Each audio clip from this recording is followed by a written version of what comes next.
노아는 에녹의 징조 할아버지로서 이 에녹이 살던 시대는 폭력과 음란이 난무하던 시대였습니다. 심지어 하늘의 천사들도 범죄하여 사람의 딸들을 취하였던 시기였고, 그렇게 난 자들이 폭력과 음란으로 악명을 떨치고 시대를 호령하던 때였습니다.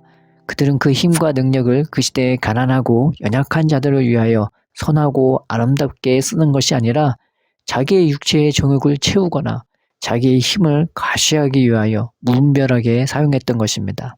그것이 그 시대의 문화이자 표준, 가치관이 되었기에 거기서 힘없고 연약하며 가난한 자들이 설 자리는 없었고, 바로 그런 시대를 역행하여 산다는 것은 죄악이 만연한 세상에서 쉽지 않은 일이었습니다. 폭력과 음란으로 가득가득 차 있었기 때문이었습니다. 그런데 그런 시대 가운데서도 에녹은 달랐습니다. 폭력적인 삶이 아닌 그 시대의 힘없는 자들과 보잘것없는 자들을 위하여 그 이름의 뜻대로 오히려 자신을 헌신하고 희생하는 삶을 살았고, 자기의 정욕을 채우는 도구로 사람을 음란하게 대하는 것이 아닌 보잘것없는 한 영혼이라도 존귀함으로 하나님의 영광을 대하는 마음으로 깨끗하게 대하며 살았던 것입니다. 그러한 그의 삶은 한마디로 하나님과 동행하는 삶이었고, 하나님의 뜻에 합당한 삶이었으며 하나님의 기쁨이 되는 삶이었습니다. 이것이 얼마나 확실한 하나님의 길이고 뜻이었던지, 하나님은 에녹의 한참 나이에 에녹을 당신의 나라로 데려가십니다. 그가 죽을 나이가 되어서 데려간 것도 아니고 한참 나이에 하나님이 원하셔서 에녹을 데려가신 것입니다. 그 정도로 에녹의 삶은 하나님의 기쁨이었던 것입니다. 그리고 그것은 그 시대의 모든 사람들에게 경종을 울리는 것이었습니다. 인생이 결코 죽음으로 끝나지 않고 자기가 살아간 삶에 대하여 하나님이 친히 확실한 보상이나 대가를 치르게 한다는 것을 알려준 것입니다. 여기서 우리가 살펴볼 것은 이것입니다. 먹고 살기조차 힘든 시대에 죄 안 짓고 사는 것도 어려운데 어떻게 그렇게 어려운 상황 가운데서도 시대를 역행하여 선하고 아름다운 삶을 살 수 있었을까? 어떻게 시대를 역행하여 하나님과 동행하며 하나님을 기쁘게 하고 하늘의 영광을 향하여 담대히 나아가는 삶을 살 수 있었을까 하는 것입니다. 오늘은 에녹이 가졌던 그 믿음을 살펴보면서 우리가 위로와 소망을 얻고 그 믿음을 우리도 공유하며 시대를 역행하며 오히려 하늘의 부르심을 향하여 담대히 살아가는 우리들이 되었으면 좋겠습니다. 첫째로, 에녹은 그 완악한 시대에서도 하나님의 은혜를 발견하게 되었습니다. 성경은 에녹이 자신의 첫 아들을 낳을 때부터 하나님과 동행했다고 말하고 있습니다. 아기가 무엇입니까? 아무것도 모르고 아무것도 할 수 없고 먹고 싸는 것조차 철저하게 부모의 도움이 필요한, 부모라는 존재 없이 살 수 없는 자들입니다. 그럼에도 불구하고 그 아기를 부모는 사랑하죠. 그럼에도 불구하고 그 아기를 위해 부모는 헌신하며 희생합니다. 에녹이 발견한 것은 바로 이것입니다. 하나님이 우리들을 그렇게 사랑하고 우리들을 위해 헌신하는 분임을 발견하게 된 것입니다. 또 자신도 하나님의 도우심이 전적으로 필요한 존재임을 발견한 것입니다. 우리를 이 세상에 보낸 하나님은 우리를 고와 같이 내버리지 않으시고 우리를 돌보시고 양육하는 분이십니다. 그래서 그는 이 하나님의 은혜와 사랑으로 사는 삶을 살게 된 것입니다. 그래서 그가 무드셀라를 낳은 후 하나님과 동행하며 300년을 보냈다는 것은 그 하나님이 함께 해주시는 은혜로 날마다 새롭게 태어나는 은혜를 경험하게 되었다는 것이고, 그 또한 누군가를 새롭게 거듭나게 하는 조건 없는 사랑과 헌신의 삶을 살았다는 것을 말하는 것입니다. 우리는 종종 내가 은혜와 사랑을 받을 만한 그런 자격이 되어야 하나님이 나를 사랑할 것 같은 그런 착각을 합니다. 그러나 야곱을 보십시오. 야곱은 하나님을 처음 경험하게 될 때 그 나이가 77세의 늦은 나이였습니다. 그런 나이든 야곱이어도 그는 형 뒤통수나 7년은 정직하지 못하고 철없는 그였지만 하나님은 그런 야곱을 만나주십니다. 그런데 하나님은 거기서 야곱에게 회개하라 말하지 않고 네가 다시 돌아오게 될 것이라고 말합니다. 즉 회개하게 될 것이라고 말하는 것입니다. 그러면서 하시는 말씀이 내가 결단코 너를 떠나지 않고 아브라함과 이삭에게 준 땅을 너와 네 자손들이 얻게 하리라 약속해 주십니다. 야곱은 거기에서 하나님이 여기 계심을 알게 됩니다. 언제나 나와 함께 하시며 언제나 나를 주목하시고 언제나 나를 인도해 주시는 분임을 분명히 경험하게 됩니다. 그런 자격도 그런 자질도 없는 야곱이지만 그런 야곱을 사랑하신 하나님으로 말미암아 야곱의 삶은 바뀌게 됩니다. 자기와 함께 하시는 그 하나님 때문에요. 그는 그때부터 정직하게 땀 흘리고 열심히 일하는 삶으로 바뀌게 됩니다. 그리고 이제는 자기가 사기를 거꾸로 당했는데 그런데도 묵묵히 자기 일을 하며 그 하나님 앞에서 꾸준히 살아가는 삶을 살아가게 됩니다. 그런데 야곱은 죽기 직전 노년에 자기가 인생을 정말 열심히 살았다고 고백하지 않고 자기가 태에서 남으로부터 지금까지 하나님이 길러주셨다고 고백합니다. 여기까지 오게 된 것이 하나님의 은혜라는 것입니다. 연약하고 꽤 많고 고집스러운 야곱이지만 하나님이 그럼에도 자신을 사랑해 주셔서 자신의 모든 인생 가운데 때로는 고난으로 때로는 위로로 자신을 그 나라에 합당한 사람으로 낮춰주시고 다듬어 주신 것을 고백한 것입니다. 그것을 야곱은 분명히 알고 있었던 것이죠. 이 은혜는요, 나중에 야곱의 후손들이 많아져 큰 백성이 된 이스라엘에게도 마찬가지였습니다. 하나님이 이스라엘을 애굽에서 건져주셨지만 에스겔에서 말하기를 그들이 그 구원을 받기에 합당한 자들이 아니었다고 말하고 있으며 시편에서는 그들이 광야에서 수없이 하나님을 슬프게 하는 자들이었다고 고백합니다. 그런데 그들을 향한 하나님의 사랑은요, 한 번도 그들을 떠나지 않았습니다. 그들이 애굽을 나온 후로 구름기둥과 불기둥이 그들을 호위했는데 그들이 믿음이 있다고 불기둥이 함께하고 반대로 믿음이 없다고 불기둥이 떠난 것이 아니었으며 그들이 하나님을 섬기면 불기둥이 함께하고 그들이 우상을 만들거나 섬김으로 하나님을 떠나면 불기둥도 그들을 떠나는 것이 아니었습니다. 그들이 잘났던 못났던 말을 잘 듣든 안 듣든 것과 관계없이 하나님은 이스라엘을 결단코 떠나지 않고 그 광야 40년을 함께 해주셨던 것입니다. 그럼에도 불구하고 하나님은 그들을 사랑스레 보시고 그럼에도 불구하고 하나님의 눈에는 이스라엘밖에 보이지 않았던 것입니다. 그리고 그 사랑이 결국은 그들을 변화시켰습니다. 새롭게 태어나게 만든 것입니다. 우리는 내가 기도 좀 하고 예배 좀 열심히 드리고 말씀 좀 읽으면 하나님이 그런 나를 사랑할 것이라고 생각합니다. 그러나 그것은 내가 하나님의 은혜와 사랑을 더 깊이 발견하고 우리도 그 계명대로 살기 위한 통로가 되는 것이지 그 자체가 하나님의 나를 사랑하시는 그 절대적인 조건이 되는 것은 아닙니다. 그렇다고 이 말이 기도하지 않고 모여서 예배 안 드려도 된다는 말이 아닙니다. 하던 것은 계속 해야죠. 그것도 은혜인데요. 그런데 하나님은 나의 어떠함에 의해 나를 사랑하시는 분이 아니라 내가 어떠하든 나를 사랑하시는 분이십니다. 왜냐? 하나님이 우리를 사랑으로 낳으셨기 때문입니다. 십자가에서 낳으셨기 때문입니다. 우리가 아무것도 못하는 우리의 갓난아기도 얼마나 이뻐하고 사랑합니까? 하나님은 얼마나 더하시겠습니까?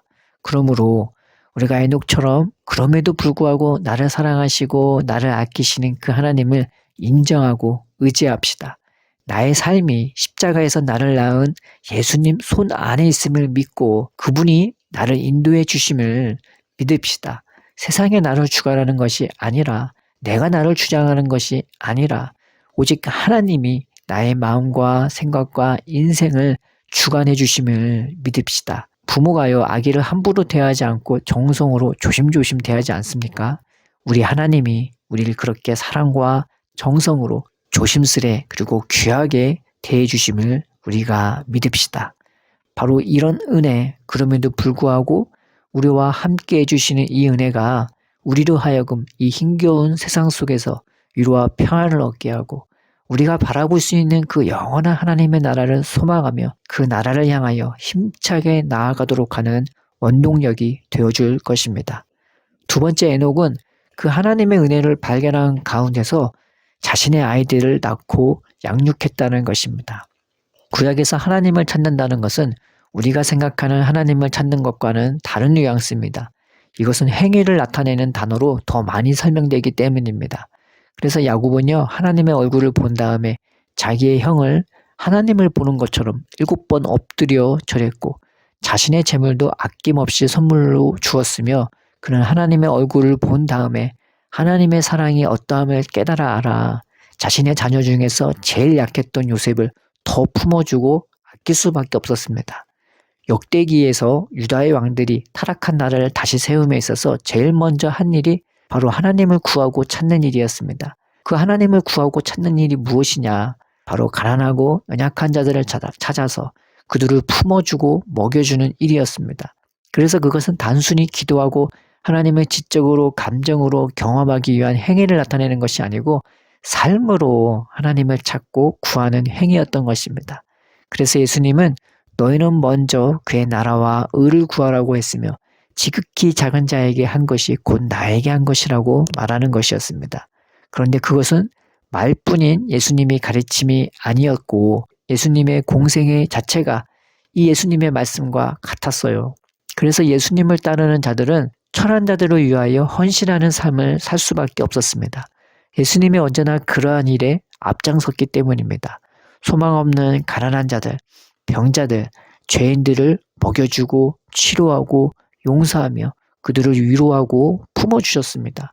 더하여 그들도 하나님의 자녀로 살 수 있음을 스스로 보여주셔서 그 영원한 하나님의 나라를 꿈꾸고 소망하게 만들어주셨습니다. 하나님이 함께 하시는 것으로 하나님의 나라에 합당한 자로 살 수 있음을 보여주었기 때문입니다.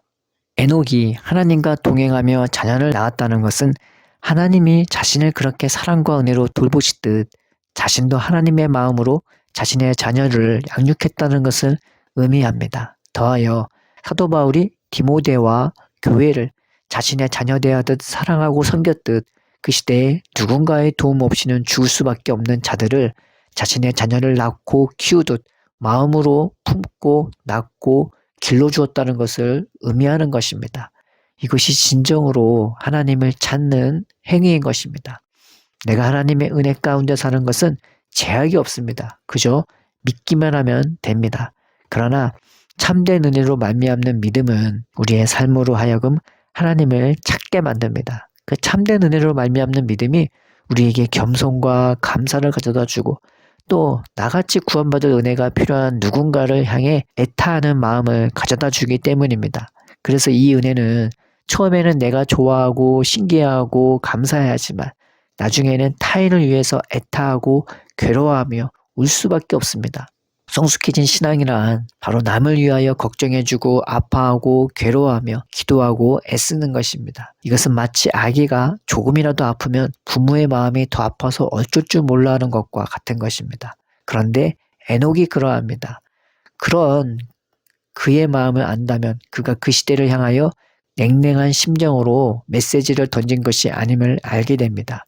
그들도 하나님을 알기를, 그들도 하나님의 사랑과 돌보심에 거하기를, 그들도 서로 사랑하며 아끼며 행복해지기를 바라는 마음으로 그 시대를 향하여 진실과 눈물과 간절함으로 메시지를 던진 것입니다. 그런 그의 삶은 오죽하겠습니까? 그래서 성경은 그의 삶에 대하여 그가 무두셀라를 낳은 후 300년을 하나님과 동행하며 자녀를 낳았다고 기록합니다. 이러한 마음으로 살아가는 에녹의 삶이 바로 하나님을 찾는 삶인 것입니다. 우리 믿음이 여기까지 자랐으면 좋겠습니다. 내가 뭐라고, 나 먹고 살기도 바쁜데, 내 가정 꾸리기도 바쁜데 라고 할 수도 있지만 우리에게는 하나님이 함께 해주시는 은혜가 있습니다. 우리는 하나님이 함께 계셔주시는 그 은혜로 말미암아 우리도 누군가가 기댈 수 있고 숨 쉴 수 있고 새롭게 태어나고 자라게 하는 하나님의 요람이 될 수 있는 것입니다. 주의 제단에는 참새도 보금자리를 얻는다고 하지 않습니까? 우리가 누군가가 보금자리를 얻는 불같은 제단이 된다면 우리의 삶이 얼마나 복이 있고 가치가 있게 되겠습니까? 그러므로 우리도 날마다 우리를 돌보시고 인도하시는 그 하나님의 은혜와 사랑을 기반으로 가정을 사랑하고 교회를 사랑하고 세상의 연약한 자들을 섬기고 사랑하는 우리가 됩시다. 주께서 기쁨으로 더더욱 우리를 인도해 주실 것입니다. 세 번째는 우리가 하는 모든 일에는 분명한 보상이 있다는 것입니다. 사람이 밥숟가락 뜯고 밥 먹는 것은 당연한 것입니다. 학생이 학교 가서 공부하는 것도 당연한 거고요. 열심히 일을 하고 가정을 꾸리는 것도 당연한 것입니다. 누군가를 함부로 대하지 않고 친절하게 대하는 것도 인간으로서 당연한 도리이죠. 신앙생활도 그러합니다. 하나님과 대화하며 교제하는 기도도 당연한 것이고 남을 용서하고 사랑해야 하는 것도 당연하며 남을 위해 섬기고 희생하는 것도 성숙한 자로서 신앙인에게는 당연한 것입니다. 그런데 하나님은요, 이 모든 것에 우리에게 보상해 주십니다. 잘했다 칭찬해 주시고 은혜와 사랑으로 살아가는 그 한 걸음 한 걸음조차 보상해 주십니다. 그 은혜와 사랑으로 살아가는 것은 은혜를 받는 것인데 말이죠. 그것은 하나님이 우리를 사랑하시기 때문에 마치 나밖에 없는 것처럼 우리가 하는 작은 일에조차 하나님은 보상해 주시고 싶어 하시는 것입니다. 그래서 예수님은 물 한 잔만 대접해도 상을 잃지 않으리라 하시지 않았습니까? 우리가 하나님의 돌보심에 거하는 것은 사실 우리가 받는 은혜입니다. 그럼에도 이 은혜를 받는 것에도 보상이 있다고 말합니다. 하나님을 찾는 삶, 즉 가난하고 연약한 자들을 찾아 품어주고 길러주는 삶도 신앙인으로서 당연한 것입니다. 그럼에도 거기에도 하나님의 보상이 있습니다. 더 깊은 하나님을 향하여, 더 깊은 하나님의 마음을 향하여 평생 가난하고 힘없는 자들을 품어주고 낳아주며 길러주는 삶도 당연한 것인데 그 당연한 삶에도 하나님의 영원한 보상이 있습니다. 그러므로 그 무엇보다 확실한 투자와 저축은 하나님이 함께 주시는 그 은혜에 거하는 삶이요. 주께서 우리에게 주신 은혜를 따라 우리도 누군가를 사랑하고 섬기는 삶일 것입니다. 우리가 이 확실한 보상을 따라서 당연한 것이지만 이런 것도 보상해 주시는 하나님을 두 팔 벌려 환영합시다. 그리고 그 두 팔 벌려서 서 있는 그 하나님을 향하여 저 천국문을 향하여 우리가 달려갑시다. 주저하지 맙시다. 마음껏 은혜 받고 마음껏 사랑하는 우리가 됩시다. 주께서 이런 자를 찾으시고 이런 자를 걸음걸음 인도해 주실 것입니다.